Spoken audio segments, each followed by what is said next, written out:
ഈ K V തോമസിന്റെ യാത്രാപത്തയുമായി ബന്ധപ്പെട്ട വലിയ വിവാദങ്ങളാണ്. ജി സുധാകരൻ ഇന്നലെ പറഞ്ഞത് 25-30 ലക്ഷം കിട്ടുന്നുണ്ടല്ലോ, ഇതൊക്കെ പുഴുങ്ങി തിന്നുകയാണോ എന്നായിരുന്നു ചോദിച്ചത്. എന്തായാലും എല്ലാ ആരോപണങ്ങൾക്കും മറുപടി പറയുകയാണ് കെ വി തോമസ്. ഈ വിവാദവുമായി ബന്ധപ്പെട്ട ആരോപണങ്ങൾ തള്ളി ഡൽഹിയിലെ കേരളത്തിന്റെ പ്രത്യേക പ്രതിനിധി കെ വി തോമസ് രംഗത്തെത്തുമ്പോൾ തന്റെ മാത്രം യാത്രാക്കൂലിയല്ല പ്രചരിക്കുന്നത്, 11 ലക്ഷം എന്നത് കേരള ഹൌസ് റെസിഡന്റ് കമ്മീഷണറുടെ കൂടി യാത്രാ ചെലവാണെന്നാണ് അദ്ദേഹം പറയുന്നത്. ഓണറേറിയമായി 1 ലക്ഷം രൂപയാണ് ലഭിക്കുന്നത്, ബാക്കി തുക പെൻഷനായി ലഭിക്കുന്നതാണെന്നും കെ വി തോമസ് പറഞ്ഞു.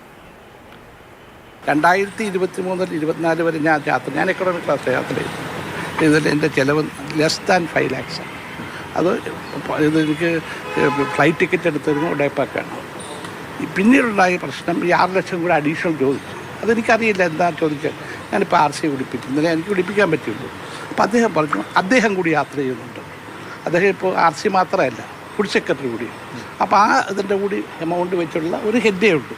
ആ ഹെഡ് സ്പെഷ്യൽ ടോട്ടൽ എമൗണ്ട് ആണ് ഈ 11 ലക്ഷം. അതെ, അദ്ദേഹം മാത്രമല്ല, എൻ്റെതല്ല, എൻ്റെത് 5 ലക്ഷത്തിന് താഴെയാണ്.